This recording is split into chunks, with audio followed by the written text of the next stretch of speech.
Hello, it's Emma here to talk to you about 3 options that you could take instead of fallen triangle.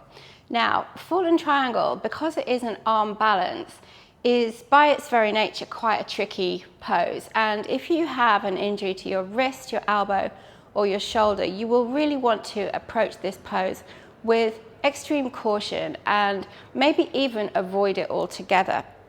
However, if you're feeling that you would like to give it a try, these 3 options might work for you, and they've all got different degrees of impact on the arms.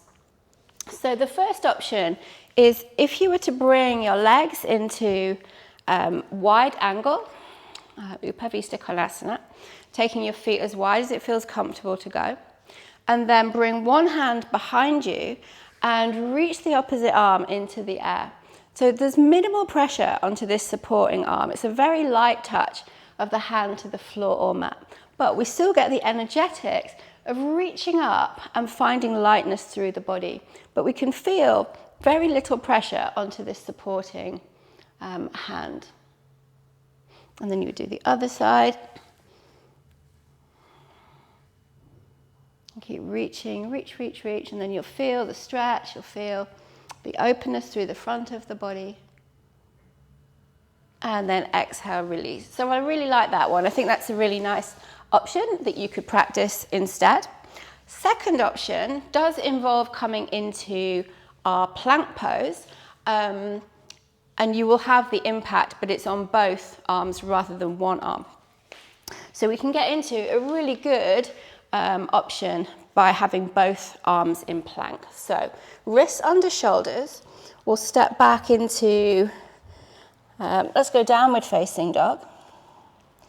And then bring the weight forward so you're in a plank. And then step your right foot out to the left side. And I would stay up on your left toes. Focus on pushing the mat away and gazing between your thumbs. So equal distribution of weight between the hands. We have the leg, the right leg on this side, in the fallen triangle shape. If you're feeling comfortable in your lower back, you could drop the left heel to the mat.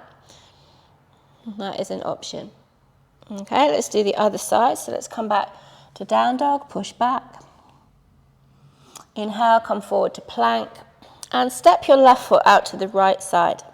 Stay on your right toes for now, weight of the shoulders over the wrists, and you're gazing down. And if you did it on the other side, option to drop your right heel to the mat, keep looking down, keep pushing the floor away.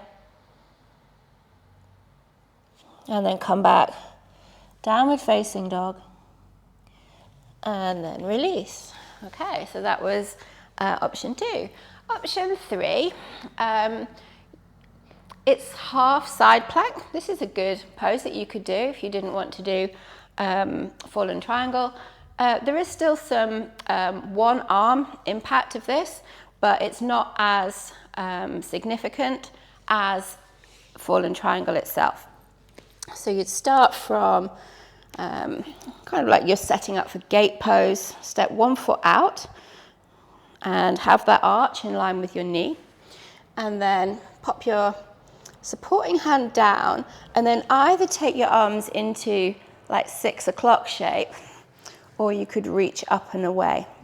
So I'll stick with this for now, a 12 o'clock arm. So push the mat away, reach high with your top fingers, and maybe look up as well.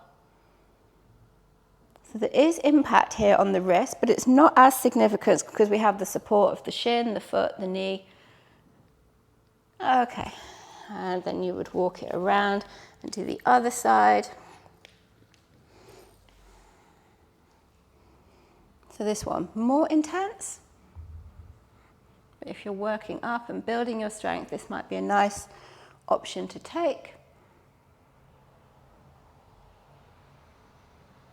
And then bring that hand down, come back to a comfortable position.